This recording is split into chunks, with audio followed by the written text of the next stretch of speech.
Allah berfirman di dalam surah An-Nisa di ayat 115. Allah berfirman, "Wa man yushaqiqir rasula min ba'di ma tabayyana lahul huda wa yattabi' ghaira sabilil mu'minin nuwallihi ma tawalla wa nusrihi jahannam wa sa'at masira." Allah berfirman dalam surah An-Nisa ayat 115, barang siapa yang menentang Rasul sesudah jelas baginya petunjuk dan mengikuti jalan selain jalan kaum mukminin, kami biarkan dia sesat, kata Allah.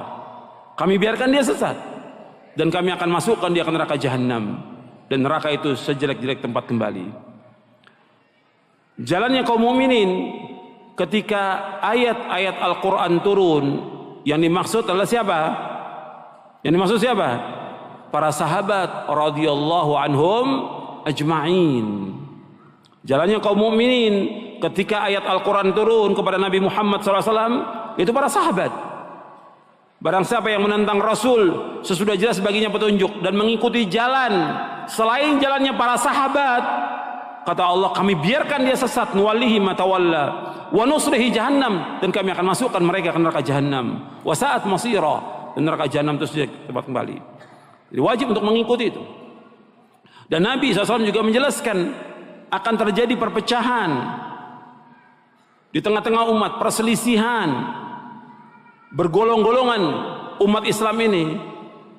Nabi sudah menyebutkan sallallahu alaihi wasallam, dan Nabi memberikan solusi yang terbaik buat umat ini. Dalam hadis Irbad bin Sariyah radhiyallahu anhu, Nabi bersabda, "Man ya'ish minkum ba'di fasara ikhtilafan katsira fa'alaikum bisunnati wa sunnatil khulafa'il mahdiyyin ar-rasyidin tamassaku biha wa 'addu 'alaiha bin nawajidh wa iyyakum muhdatsatil umur fa inna kulla muhdatsatin bid'ah wa kullu bid'atin dhalalah wa iyyakum muhdatsatil umur fa inna kulla muhdatsatin bid'ah wa kullu bid'atin dhalalah." Sampai situ hadisnya. Diriwayatkan oleh Imam Abu Daud, Ahmad, Tirmidzi, Al-Hakim, dan yang lainnya, dan sahih riwayat ini. Kata Nabi SAW, barang siapa yang hidup sesudah wafatku, maka dia pasti akan melihat perpecahan yang banyak, perselisihan yang banyak di tengah-tengah umat Islam ini. Kemudian Nabi memberikan solusi, maka anda akan berpegang kepada sunnahku dan sunnah para khalifahku yang terpimpin dan lurus. Peganglah erat-erat, gigitlah dengan geraham kalian, dan jauhkan diri kalian dari setiap perkara-perkara yang baru, karena setiap perkara yang baru adalah bid'ah, dan setiap bid'ah sesat. Jadi Nabi SAW sudah menjelaskan kepada umat Islam akan terjadi perpecahan, akan terjadi perselisihan di tengah umat Islam ini. Tapi Nabi memberikan solusi yang terbaik kepada umat ini, berpegang kepada Quran, berpegang kepada sunnah, berpegang kepada pemahaman para sahabat. Disuruh Nabi pegang erat-erat, gigit dengan geram kalian, harus berpegang dengan kuat. Dan Nabi mengingatkan sallallahu alaihi wasallam, jauhkan semua perkara yang baru dalam agama ini, semua yang bid'ah dalam agama ini, jauhkan.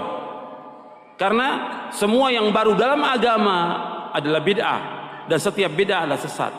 Yang pertama kali mengatakan bahwa semua bid'ah sesat adalah Rasulullah sallallahu alaihi wasallam. Yang pertama kali mengatakan bahwa semua bid'ah itu sesat adalah Rasulullah sallallahu alaihi wasallam. Dalam Islam enggak ada istilah bid'ah hasanah, tidak ada. Semua bid'ah sesat. Sebagaimana Nabi bersabda dalam riwayat yang lain yang diriwayatkan oleh Imam An-Nasai dan juga Imam Al-Baihaqi dalam kitabnya Al-Asma' wa Sifat, dari sahabat Jabir bin Abdullah radhiyallahu anhuma, Nabi bersabda, "Kullu bid'atin dhalalah wa kullu dhalalatin finnar." Setiap bid'ah itu sesat, dan setiap kesesatan tempatnya neraka. Nabi yang mengatakan demikian, setiap bid'ah. Jadi enggak ada bid'ah yang hasanah dalam Islam. Makanya kita bersyukur kepada Allah diberikan hidayah. Kita kembali lagi, kita syukur kepada Allah diberikan hidayah di atas Islam dan sunnah. Ini penting, Islam dan sunnah. Ini nikmat dari Allah SWT. Makanya terus kita pelajari Quran dan sunnah ini, fahami dengan pemahaman yang benar, tadabburkan ayat Allah dan sunnah Nabi. Bukan perkataan manusia, tapi Al-Quran, As-Sunnah. Kalau kita ngikuti dua ini, pasti akan selamat, pasti akan selamat. Sebab Nabi bersabda sallallahu alaihi wasallam dalam hadis yang diriwayatkan oleh Imam Malik dalam kitabnya Al-Muwatta, dan juga Al-Hakim dalam kitabnya Al-Mustadrak, Kata Nabi SAW, taraktu fikum amraini lan tadillu ma tamassaktum bihi ma kitaballahi wa sunnati. Aku tinggalkan kepada kalian dua perkara yang kalian tidak akan sesat selama kalian berpegang dengan dua perkara ini, yaitu Al-Quran dan sunnahku. Kalian tidak akan sesat, kata Nabi SAW, tidak akan sesat selama kalian berpegang kepada Quran dan sunnahku sallallahu alaihi wasallam. Tapi yang harus kita ingat, Quran dan sunnah harus dipahami sebagaimana dipahami oleh para sahabat radhiyallahu anhum ajma'in. Karena Nabi menyuruh kita seperti hadis yang tadi Azirbat untuk mengikuti jejaknya mereka para sahabat radhiyallahu anhum ajma'in. Jadi kalau orang tadabbur Al-Quran, memahami, maka kita harus sering membaca Quran, tadabbur Al-Quran, mempelajari sunnah, maka kita akan dapat ilmu yang bermanfaat, akan mendapatkan cahaya. Kita akan berjalan di atas siratal mustaqim. Sebab Allah sudah menjelaskan demikian dalam Al-Quran. Allah mengatakan, famanittaba hudaya fala yadhillu wa la yashqa. Kata Allah dalam surah Taha, famanittaba hudaya, barang siapa yang mengikuti petunjukku, fala yadhillu wa la yashqa. Dia tidak akan sesat selama-lamanya dan tidak akan celaka selama-lamanya. Pasti Al-Quran.